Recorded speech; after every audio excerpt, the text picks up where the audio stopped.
ఇప్పుడు ఈ last 1 month అనేది చాలా క్రూషియల్. సో ఇప్పుడే మీరు అందరూ కూడా ఆల్రెడీ ఎఫర్ట్స్ పెడుతున్నారు, బాగానే అందరూ కూడా యూఆర్ ఆల్ ఓరియంటెడ్. బట్ ఇంకా కొన్ని స్కూల్స్ అంటే రిపీటెడ్గా అన్ని సబ్జెక్టులో కూడా ఓవరాల్ డిస్ట్రిక్ట్ యావరేజ్ మార్క్స్ కంటే తక్కువ ఉన్నారు. సో ఆ స్కూల్స్, అక్కడ ఉన్న ఎగ్జామ్స్, అక్కడ ఉన్న టీచర్స్ మీరు ఎక్కువ ఫోకస్ చేయాల్సి ఉంటుంది. అదేవిధంగా సంబంధించిన MEOs you also need to put special efforts. So ఎవరైతే 90%, 95%లో ఉన్నారో వాళ్ళని 100% తీసుకురావడం అది ఒక ఛాలెంజింగ్ ఉంటుంది.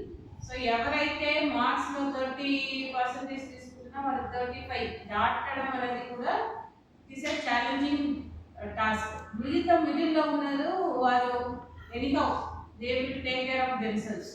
సో మన పని ఇక్కడ ఉన్నది ఏదైతే మనకు షైనింగ్ స్టార్స్ ఉన్నారు, సో వారిని టాపర్గా తీర్చిదిద్దాలి.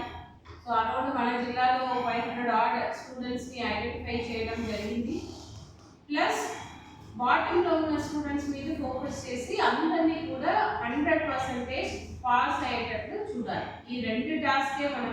ఇంకా ఎవరైతే ఇప్పుడు ఇన్ని టెస్ట్ పెట్టినప్పుడు కూడా దాంట్లో ఇంప్రూవ్మెంట్ చూపించలేని వారు, అలాంటి కొంతమంది స్టూడెంట్స్ని ఐడెంటిఫై చేసి వారి కోసం ప్రత్యేకంగా ఇప్పుడు ఒక లాస్ట్ ఈ 1 మంత్లో వాళ్ళకి హాస్టల్ ఫెసిలిటీస్ని కూడా అందించి మన దగ్గరే ఉంచి వాళ్ళకు గైడెన్స్ ఇవ్వడం, వారిని ప్రాపర్గా చదివేటట్లు చూడడం, దానికోసం